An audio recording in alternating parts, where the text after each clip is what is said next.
İyunun 16-sı 17-sində Qasım-Jomart Tokayevin dəvəti ilə Çin sədri Si Jinping Qazaxstana səfər edəcək. Qazaxstan üçün Çin sadəcə qonşu deyil, həm də strateji tərəfdaşdır.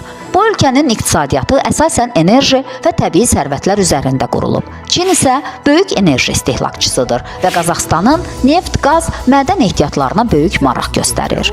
Pekin bir kəmər, bir yol layihəsi ilə də Astananın tranzit potensialını artırır. Onun Avropa və Asiya arasında körpü rolunu möhkəmləndirir. Çin bu layihə ilə həm Qazaxstanın infrastrukturuna investisiya qoyur, həm də öz mallarının Avropa bazarına çıxışını asanlaşdırır.